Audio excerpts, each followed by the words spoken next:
Hello dear, welcome करता हूं आप सभी को। तो आज का वीडियो है आपके सामने है, देख सकते हैं मेडिकल सर्जिकल नर्सिंग 2 का, जो कि जानते हैं कि आपका 2 दिन वीडियो नहीं आया था स्टार्टिंग के इस सप्ताह में। तो आपका आज जो है हम लोग MSN 2 का देख रहे हैं, कल MSN 1 का देखे थे। MSN 2 में आज यह 32वां नंबर का वीडियो है, GNM सेकेंड ईयर का। तो माय डियर, आपको पता है कि आप लोग के लिए मैं इसका डिफरेंस भी, अंतर स्पष्ट करे भी बता चुके हैं, समझ गए ना।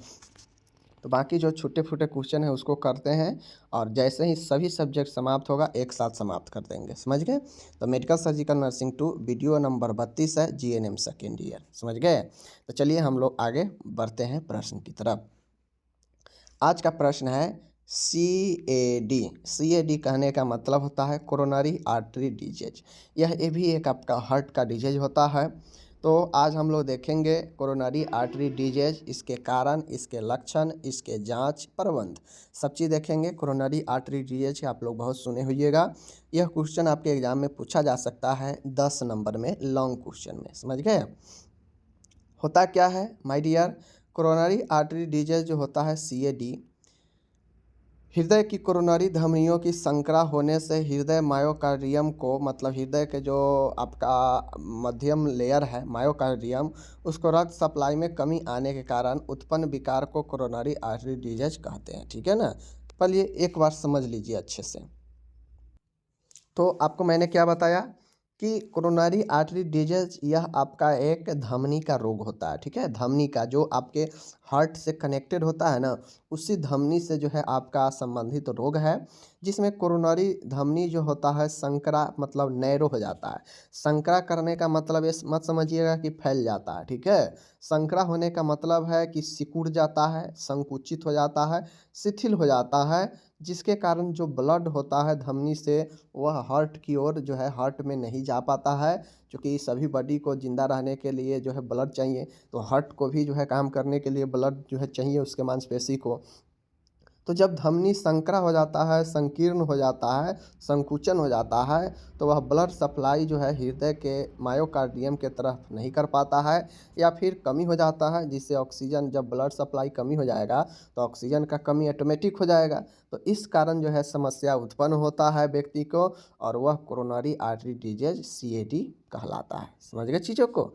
मतलब समझिए, एक धमनी है, उस धमनी संकीर्ण हो गया है, मतलब सिकुड़ गया है, जिसके कारण वह धमनी से ब्लड जो है हार्ट में नहीं जा पा रहा है, समझ गए। जिससे जब ब्लड नहीं जाएगा तो ऑक्सीजन का भी सप्लाई नहीं होगा, और इस कंडीशन में व्यक्ति को जो परेशानी आता है, समस्या आता है, वही कोरोनरी आर्टरी डिजीज कहलाता है। उम्मीद है समझ गए होंगे। आगे चलिए। अन्य नाम की बात करेगा तो CAD का अन्य नाम क्या क्या है और किस किस नाम से हम लोग जानते हैं। तो माय डियर, अन्य नाम में आपके सामने है एथेरोस्क्लेरोटिक हार्ट डिजीज, ठीक है। इसको हम लोग AHD के नाम से भी जानते हैं, जिसको हम लोग कहते हैं एथेरोस्क्लेरोटिक हार्ट डिजीज, मतलब धमनियों में कुछ चीज़ों का, वसा का जमाव होना, ठीक है ना। Atherosclerotic heart disease, coronary atherosclerosis, ठीक है ना। कोरोनरी एथेरोस्क्लेरोसिस मतलब जो कोरोनरी धमनी है उसका जो है ठोस हो जाना, जिसमें बहुत सारे कण जमने से वह ठोस बन जाता है, तो कोरोनरी एथेरोस्क्लेरोसिस वो होता है। कोरोनरी हार्ट डिजीज CHD इसी के नाम से जानते हैं। तो आपसे कोरोनरी आर्टरी के डिजीज के बारे में पूछे, चाहे CHD के बारे में पूछे, कोरोनरी आर्टरी डिजीज यही होता है, ठीक है। तो ये नाम याद रखिएगा, atherosclerotic heart disease, coronary atherosclerosis, coronary heart disease. Okay, आगे चलिए। आगे चलते हैं। कारण देखिए इसके क्या कारण होते हैं, CHD या फिर CAD होने का, कोरोनरी आर्टरी डिजीज होने का क्या कारण बनता है। कारण देखिए, कारण में CAD का सर्वाधिक कॉमन कारण जो होता है वह आपका कोरोनरी धमनियों में एथेरोस्क्लेरोसिस बदलाव होना, इसमें आर्टरीज का आंतरिक कैविटी में वसा का जमाव बन जाता है। माय डियर, जो कोरोनरी धमनी है उसमें एथेरोस्क्लेरोसिस में वह बदल जाता है। एथेरोस्क्लेरोसिस का मतलब होता है कि जो कैविटी, जो आर्टरी है, जो धमनी है, जो रक्त वाहिका है, उसमें आपका वसा का जमाव हो जाता है। वसा का जमाव होने से वह जो नली है वह मोटा हो जाता है, उसमें छिद्र कम हो जाता है, जिससे ब्लड आगे कम जाता है या पास नहीं हो पाता है। तो यही जो है एथेरोस्क्लेरोसिस कारण बनता है। अब मानिए कोई पाइप है, इस पाइप में कोई चीज़ जम जाएगा तो क्या होगा, इससे रुकावट पैदा करेगा ना, आगे यह पानी हो या ब्लड हो कुछ चीज़ को नहीं जाने देगा। तो यही प्रकार से अगर वसा आपके आर्टरी में जम जाएगा तो वह भी ब्लड को आगे नहीं जाने देगा, अवरुद्ध करेगा, संकीर्ण कर देगा इसको। तो वो जो है आपका एथेरोस्क्लेरोसिस कहलाता है, धमनियों में वसा का जमाव, समझ गए ना, जिससे जो है बहुत ज़्यादा कठोर बन जाता है आपका धमनी, समझ गए। आगे है जिससे धमनियाँ संकीर्ण हो जाता है, जिससे क्या होता है, धमनियाँ जो है आपका संकीर्ण हो जाता है, मतलब सिकुड़ जाता है। वह रक्त प्रवाह धीमा व कम हो जाता है। वह रक्त प्रवाह क्या होता है कि उस आर्टरी से हृदय की तरफ धीमा और कम हो जाता है, जिससे कोरोनरी आर्टरी डिजीज होता है। उसके बाद कारण की बात करेगा तो और सारा कारण होगा, समझ गए। जैसे फैटी भोजन करना, समझ गए, वसा वाला भोजन करना, अधिक तैलीय वाला भोजन करना, एक्सरसाइज नहीं करना, ठीक है ना। अब बहुत सारे कारण हो सकता है, वसा बढ़ेगा, लिपिड बढ़ेगा, फैट बढ़ता है तो आपके कोरोनरी आर्टरी को ब्लॉक करता है और वह जो है हार्ट वाला रोग उत्पन्न करता है। तो बहुत सारे लोग जो है डीएक्टिव होते हैं, बैठे बैठे काम करते हैं, मोटापा बढ़ता है, फैट वाला भोजन ज़्यादा करते हैं, ठीक है। तो इस कारण से जो है सीएडी होने का खतरा ज़्यादा होता है। ओके, रिस्क फैक्टर की बात करेगा माय डियर, तो इसमें रिस्क फैक्टर आपके सामने है। रिस्क फैक्टर को दो भागों में, सीएडी का जो रिस्क फैक्टर है दो है, एक है मॉडिफाइबल रिस्क और एक है नॉन मॉडिफाइबल रिस्क। मतलब एक ऐसा रिस्क है जिसको आप मॉडिफाई कर सकते हैं, मतलब उसको सुधार सकते हैं, और एक ऐसा आपको रिस्क है जहाँ पे उसको मॉडिफाई नहीं हो पाएगा। तो यहाँ पे है मॉडिफाई रिस्क में है हाई ब्लड कोलेस्ट्रॉल, मतलब ब्लड में अगर कोलेस्ट्रॉल का मात्रा बढ़ गया है तो कोलेस्ट्रॉल क्या है, एक प्रकार का फैट है, वसा है, जो आपके रक्त के नलिकाओं में जाकर जमने लगता है, जो आपके ब्लड प्रवाह को कम कर देता है आगे की तरफ। तो कोलेस्ट्रॉल भी हार्ट अटैक का कारण बनता है, हार्ट डिजीज का, समझ गए। सिगरेट स्मोकिंग, इसको छोड़कर जो है आप इसे बच सकते हैं। तंबाकू यूज, अगर आप तंबाकू यूज करते हैं तो यह भी सीएडी का कारण होगा, लेकिन यह मॉडिफाइबल रिस्क में आता है, क्योंकि आप तंबाकू छोड़ के, सिगरेट छोड़ के आप अपने जीवन लाइफ स्टाइल को बदलकर सीएडी से बच सकते हैं। हाइपरटेंशन, उच्च रक्तचाप अगर आपके पास है तो आप उच्च हाइपरटेंशन का दवाई लीजिए तो आपका सीएडी ठीक रहेगा।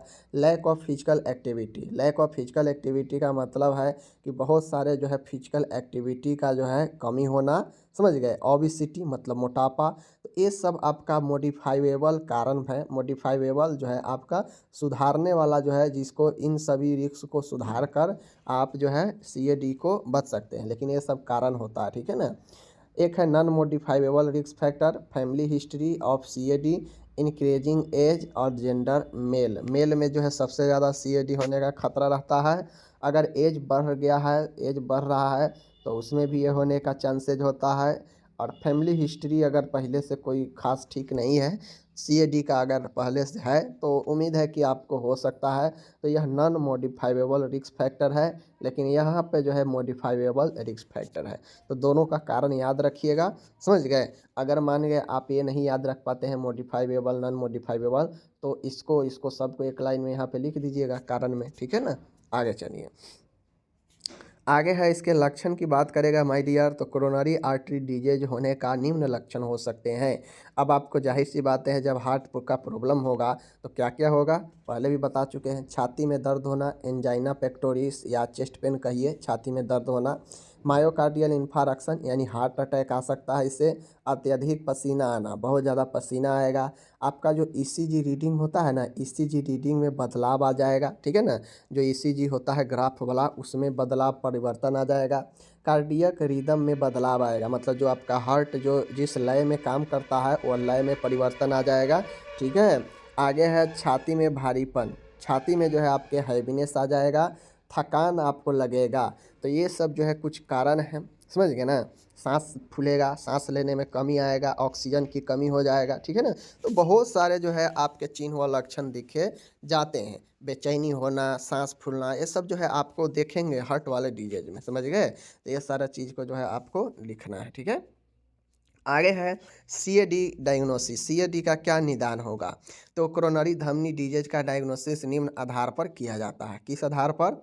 चलिए, पहला है हिस्ट्री एकत्र कर। किसी भी पेशेंट का हम पहले बता चुके हैं कि पहले उसका इतिहास लेते हैं, इतिवृत्ति लेते हैं, हिस्ट्री लेते हैं, ठीक है, कि कितना दिन से बीमारी है, कि कहाँ कहाँ ट्रीटमेंट कराए हैं, क्या क्या ट्रीटमेंट में चल चुका है, तो ये सब हिस्ट्री टेकिंग होता है, ठीक है ना।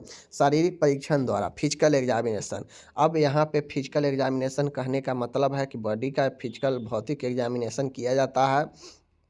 कार्डियक एंजाइम स्तर का जांच, समझ गए, कार्डियक एंजाइम जो होता है उसका टेस्ट किया जाता है। ईसीजी का टेस्ट किया जाएगा, समझ गए।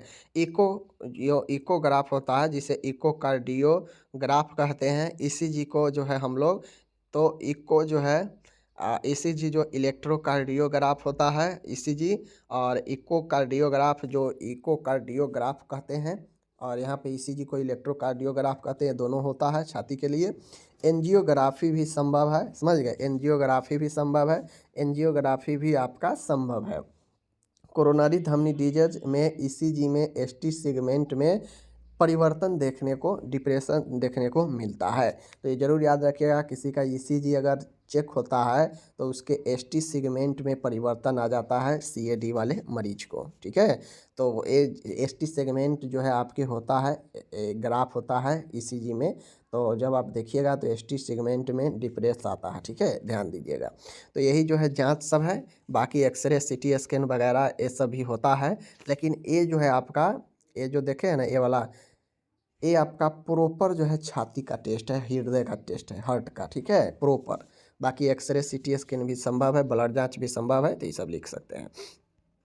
प्रबंधन की बात किया जाएगा। प्रबंधन में सीएडी के मरीजों को निम्न ड्रग्स देते हैं। प्रबंध में ही ना होगा कि या तो सर्जरी होगा तो सर्जरी, मेडिकल होगा तो दवाई वगैरह चलेगा, ना तो नर्सिंग मैनेजमेंट, तो सभी बीमारी में संभव है, ठीक है ना। आगे देखिए यहाँ पे,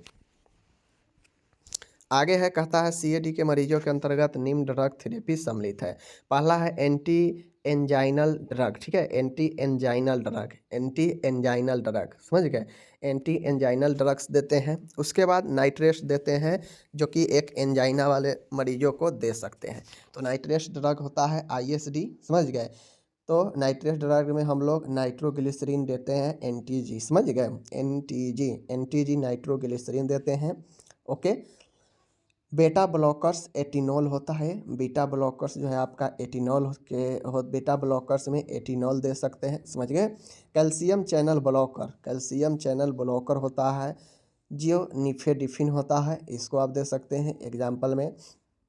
एसीई इनहिबिटर, कैप्टोप्रिल, कैप्टोप्रिल आपका एसी इनहिबिटर होता है। ये सब दवाइयाँ हार्ट में हाइपरटेंशन में काम में आता है। स्टैटिन्स जो होता है, जैसे आपके मान गए, आपके स्टैटिन्स जो होता है, यह आपके आर्टरी में, खून के नली में जो वसा जमता है उसको जो है क्या करता है, तोड़ता है, ठीक है, वसा को तोड़ने का काम करता है, और जो है आपके नली को फैलाएगा जिससे ब्लड आगे की तरफ आसानी से जाता है। लिपिड को कम करता है स्टेटिन्स दवा, एट्रोवास्टिन, समझ गए। तो एट्रोवास्टिन याद रखिएगा, ओके। उसके बाद तो ये तो हो गया कुछ दवाई, समझ लीजिए कि कौन कौन से दवाई दिया जाएगा। एंटी एंजाइनल ड्रग, नाइट्रेस दवाई, बेटा ब्लॉकर्स में एटिनॉल, समझ गए, calcium channel blocker nifedipine, AC inhibitor captopril, समझ गए ना। स्टेटिन्स में एट्रोवास्टिन, ये दवाइयाँ सब होता है, समझ गए, जो मेनली ब्लड का जो सप्लाई है उसको सही करता है, समझ गए। सीएडी के कुछ सर्जिकल आपके प्रबंध भी है, हम मेडिकल में तो देख लिए, कुछ सर्जिकल प्रबंध भी है। सर्जिकल प्रबंध में एंजियोप्लास्टी किया जाता है। जो एंजियो होता है ना, तो एंजियोप्लास्टी कहने का मतलब है कि जो आर्टरी है उसमें आपको एक छोटा सा इक्विपमेंट घुसाया जाता है, समझ गए, और इक्विपमेंट जो है उसमें डालकर जो फैट या जो वसा आपका जमा है जहाँ पे, उसको जो है क्या करता है, तोड़ता है एंजियोप्लास्टिक से, समझ गए। और वहाँ जाने के बाद वह क्या करता है, आपके नली को फैला देता है, और जिससे क्या होता है कि ब्लड धाए धाए आगे की तरफ जाने लगता है। तो एंजियोप्लास्टिक होता है। स्टेंट्स होता है, इसको ध्यान में रखिएगा। सीएबीजी, कोरोनरी आर्टरी बाईपास ग्रेफ्ट, पहले पढ़ा चुके हैं, मायोकार्डियल में एंजाइना में भी पढ़ा चुके हैं कि सीएबीजी होगा। PTCA होता है, परक्यूटेनियस ट्रांसमिनल कोरोनरी एंजियोप्लास्टिक होता है, ये भी पहले पढ़ा चुके हैं। P for percutaneous, T for transluminal, C for coronary, A for angioplasty. यह जो है याद रखिएगा, एंजियोप्लास्टी स्टेंट्स CABG, PTCA ये याद रखिएगा। सर्जिकल प्रबंध है CAD का, ठीक है। अन्य उपाय में आप क्या करेंगे माय डियर, तो अन्य उपाय में भार व वजन को कम करेंगे, एक्सरसाइज ज़्यादा से ज़्यादा करेंगे, धूम्रपान को छोड़ेंगे, समझ गए। लो जो है भोजन, कम वसा युक्त भोजन लेंगे, ठीक है। और व्यायाम को दिनचर्या को भाग बनाना, मतलब अपने दिनचर्या में एक्सरसाइज को इंक्लूड करेंगे। एल्कोहल लेते हैं तो वो छोड़ेंगे, समझ गए। हाई कोलेस्ट्रॉल वाला भोजन, जैसे फैटी वाला भोजन नहीं करेंगे, तैलीय भोजन ज़्यादा नहीं करेंगे, एक्सरसाइज करते रहेंगे, तो उससे जो है आपका ये अन्य उपाय में सही हो सकता है, ठीक है। तो इस हिसाब से मैंने यहाँ पे आपको सारा चीज़ बता दिया, समझ गए। अब बाकी रह गया नर्सिंग प्रबंध, तो आप लोग खुद से लिख लीजिएगा नर्सिंग प्रबंध, ठीक है। अब यहाँ पे टोटल मैंने इसका इंग्लिश, ऊपर हिंदी दिखा है तो नीचे टोटल इंग्लिश दिया गया है, तो जो भी मेरे डियर हैं इंग्लिश वाले वो अपना इंग्लिश में पढ़ लीजिएगा, अच्छा है, समझ गए। आगे चलते हैं। कहता है हाइड्रोसिल, अगला प्रश्न है मेरा हाइड्रोसिल। हाइड्रोसिल कहने का मतलब होता है माय डियर, आपके सामने में देख लीजिए, टेस्टिस की जो ट्यूनिका वेजिनैलिस होता है उसके परत और स्पर्मेटिक कोड में तरल एकत्र होने की स्थिति को हाइड्रोसिल कहा जाता है, समझ गए। अब इसी को अगर आप अच्छे से नहीं समझे तो मैं आपको अच्छे से समझा देता हूँ। देखिए, हाइड्रोसिल एक ऐसी स्थिति होता है जो मुख्य रूप से पुरुषों को होती है, हाइड्रोसिल महिलाओं में नहीं होता, ठीक है, क्योंकि महिलाओं में टेस्टिज होता ही नहीं है, तो कहाँ होगा। तो हाइड्रोसिल आपका पुरुषों का एक जो है आपका स्थिति है, ठीक है, समझ गए ना। यह स्थिति तब उत्पन्न होती है जब अंडकोश जो एस्क्रोटम होता है, यानी जो टेस्टिकल्स होते हैं, उसके बाहरी जगह यानी लाइनिंग में तरल पदार्थ जो है जैसे पानी जम जाते हैं, जिसके कारण सूजन होने लगती है, ठीक है। अब इसी चीज़ को मैं आपको फिगर में दिखा देता हूँ। जैसे दो फिगर है दो फिगर है, समझ गए, एक फिगर ए है, एक फिगर ए है। ए आपका नॉर्मल फिगर है, ए आपका हाइड्रोसिल वाला है। जैसे देख सकते हैं, ए आपका जो है एस्क्रोटम है, ठीक है, ए आपका एस्क्रोटम है, इसके अंदर आपका क्या है, टेस्टिज है, समझ गए, ये टेस्टिज है पीला वाला, समझ गए ना। तो देख सकते हैं एस्क्रोटम और टेस्टिज के बीच में जो लाइनिंग जगह खाली है, इसमें पानी उपलब्ध नहीं होनी चाहिए, समझ गए, इसमें पानी नहीं होता है। तो इस कंडीशन में आपका जो है अगर पानी इस लाइनिंग में जम जाता है, आपके एस्क्रोटम और टेस्टिकल के बीच में जो पानी जम जाता है, तो वही आपका हाइड्रोसिल हो जाता है, तरल का जम जाना। जबकि इसमें देख सकते हैं आराम से टेस्टिज अपने शेप में है, पूरा पानी बिल्कुल भी नहीं है, वह लाइनिंग दिख रहा है सिर्फ, समझ गए। तो यही आपका नॉर्मल है, यही आपका हाइड्रोसिल है, समझ गए। चलिए आगे चलते हैं। और अगर इसको जगह का नाम बताना है तो आपके सामने में है, देख लीजिए, टेस्टिज की ट्यूनिका वेजिनैलिस परत व स्पर्मेटिक कोर्ड में तरल एकत्र होने की स्थिति को हाइड्रोसिल कहते हैं। ये समझने के लिए है कि कैसे कैसे हो जाता है, लेकिन आपको यहाँ पे दिखाना है कि टेस्टिज के ट्यूनिका वेजिनैलिस परत, समझ गए, टेस्टिज का जो ट्यूनिका वेजिनैलिस है, मतलब जो वृषण है, जो टेस्टिज है, उसके जो परत है, उस परत और स्पर्मेटिक कोर्ड से तरल एकत्र होने को स्थिति को हाइड्रोसिल कहते हैं। वही चीज़ें यहाँ भी दिया गया है, लेकिन यहाँ थोड़ा ज़्यादा आसानी से समझाया गया है, समझ गए। चलिए, यहाँ भी वही है, कहता है जब अंडकोश यानी टेस्टिकल के बाहर जगह यानी लाइनिंग में तरल पदार्थ जैसे कि पानी जम जाता है, जिसके कारण सूजन हो जाती है, ठीक है, यही हाइड्रोसिल होता है। आगे चलिए, कारण क्या है इसका, तो इसका कारण हाइड्रोसिल जन्मजात स्थिति भी हो सकती है, वह वयस्कों में यह अन्य निम्न कारणों से हो सकता है। तो हाइड्रोसिल जन्मजात से भी हो सकता है, और आगे चल के अगर वयस्क में ये चीज़ें होता है तो यह निम्न कारण से होगा। पहला है संक्रमण, संक्रमण में एपिडाइडाइमिटिस ऑर्काइटिस, पहला तो ये होगा कि ऑर्काइटिस का संक्रमण या एपिडाइडाइमिस का संक्रमण, जननांगों में चोट लगना, कैंसर होना, ग्रोइन सर्जरी होना, लंबे समय तक बैठे रहना, ठीक है ना। तो ये जो है आपका क्या होता है, हाइड्रोसिल का जो है परेशानी होता है, ठीक है। दबाव पड़ना, ये सब भी कारण होता है, समझ गए। तो संक्रमण, जनांगों की चोट, कैंसर, ग्रोइन सर्जरी, समझ गए, दबाव पड़ना, समझ गए ना। उसके बाद लंबे समय तक एक ही पोजीशन में बैठे रहना, तो ये सब हाइड्रोसील का जो है आपका कारण बनता है। ठीक है, आगे चलिए। प्रकार की बात किया जाए तो हाइड्रोसील दो प्रकार का होता है। एक होता है कम्युनिकेटिंग हाइड्रोसील और दूसरा होता है नॉन कम्युनिकेटिंग हाइड्रोसील। ठीक है, याद रखिएगा, दो प्रकार के, एक कम्युनिकेटिंग हाइड्रोसील, एक नॉन कम्युनिकेटिंग हाइड्रोसील। ओके। चिन्ह व लक्षण। चिन्ह व लक्षण है कि हाइड्रोसल बीमारी में जो स्क्रोटल बैग होता है, जो में वृषण कोष होता है, जहाँ पे आपका टेस्टिज है, वह फूला हुआ नजर आएगा, यानी पानी से भरे तरल बैग के समान दिखाई देगा, मतलब फूला हुआ।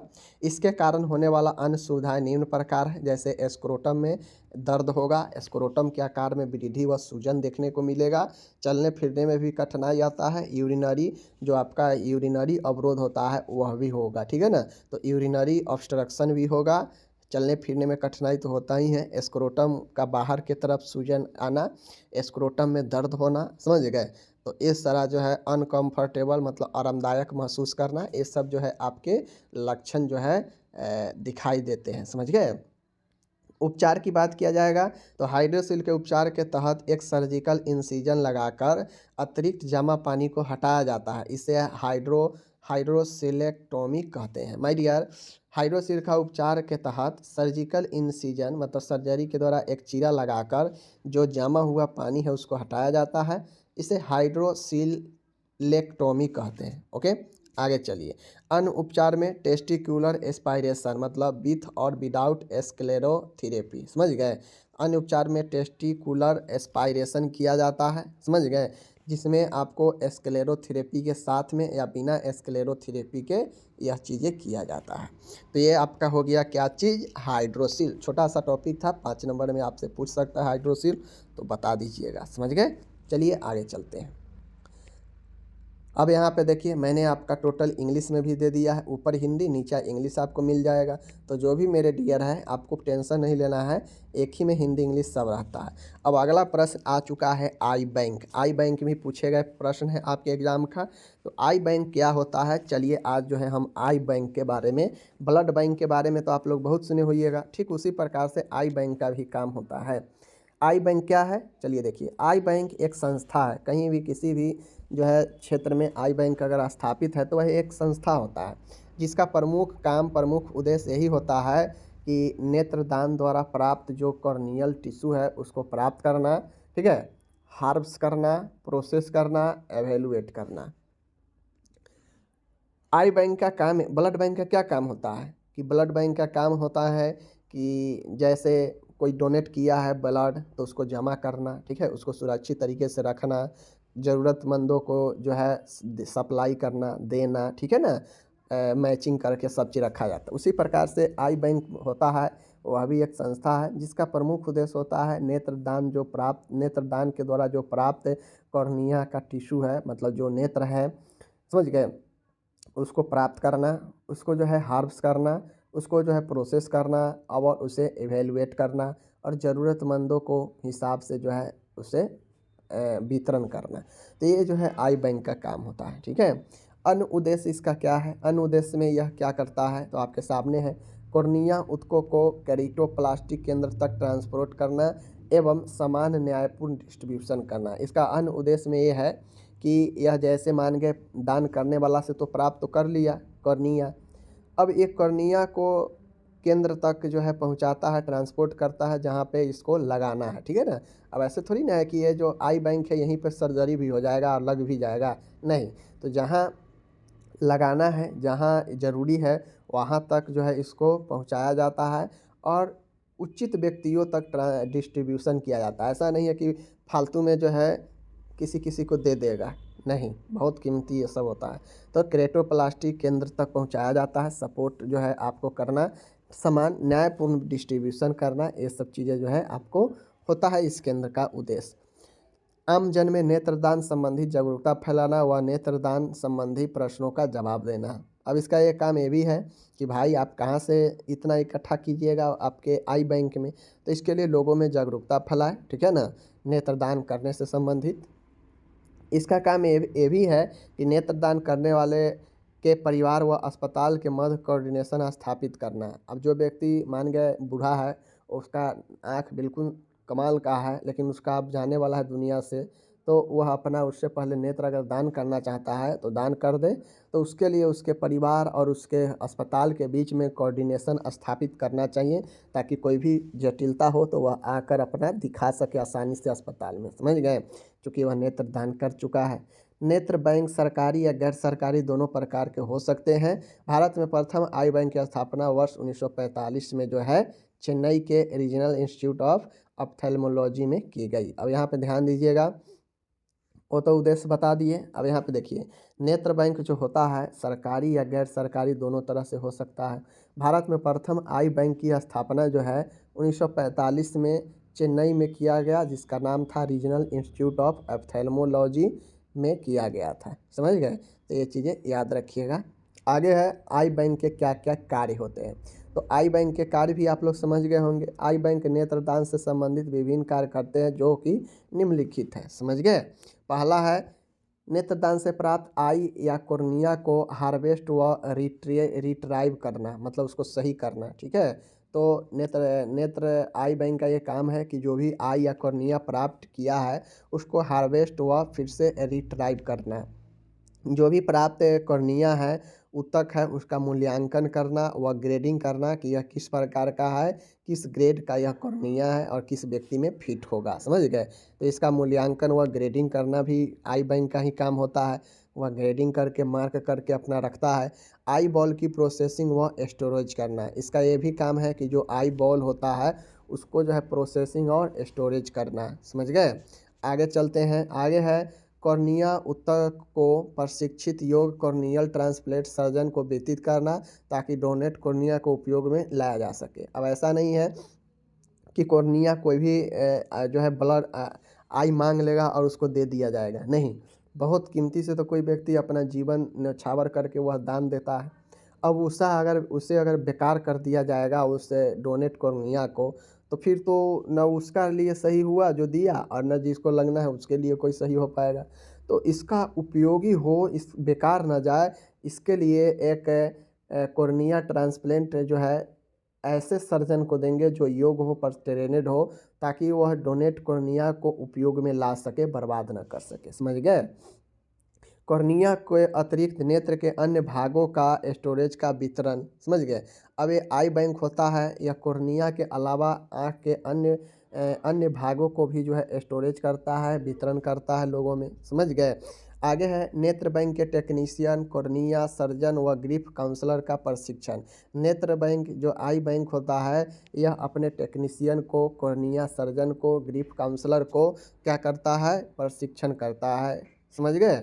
आगे है नेत्रदान के बारे में जागरूकता अभियान आयोजित करना। नेत्रदान के बारे में लोगों में जागरूकता अभियान आयोजित करना। भारत में वर्तमान में 5 आई बैंक ट्रेनिंग सेंटर है, 45 आई तथा 2000 आई डोनेशन केंद्र है, ठीक है। तो यहाँ पे क्या कहा है, वर्तमान में भारत में 5 आई बैंक ट्रेनिंग सेंटर है, मतलब 5 ऐसा आई बैंक है जहाँ पे ट्रेनिंग दिया जाता है। 45 आई बैंक्स हैं, ठीक है, जहाँ पे आपको मिल जाएंगे, आँख अगर लगवाना हो तो मिल जाएंगे। 2000 आई डोनेशन केंद्र है जहाँ पे जाकर आई को डोनेट कर सकते हैं, समझ गए। तो यही जो है आपका हो गया आई बैंक के बारे में। और आई बैंक के बारे में सीधा सा कहा जाए तो ऐसा बैंक जहाँ पे आँख से संबंधित कोई भी भाग आपको मिल सकता है, ये वहाँ पे डोनेशन होता है, आई को स्टोरेज करके रखा जाता है, जो अन्य ज़रूरतमंद व्यक्तियों को जो है डोनेट भी वहाँ से दिया जाता है आगे, ठीक है, ट्रांसप्लांट के लिए। तो ये सारा चीज़ है जो मैंने आपको बता दिया, ठीक है ना। अब यहाँ पे टोटल इसका इंग्लिश दिया गया है, तो अगर आप इंग्लिश के स्टूडेंट हैं तो इंग्लिश में पढ़ लीजिए, इसको कोई दिक्कत नहीं है, ठीक है ना। बाकी हम मिलेंगे आपसे अगले वीडियो में, अपना ख्याल रखिएगा।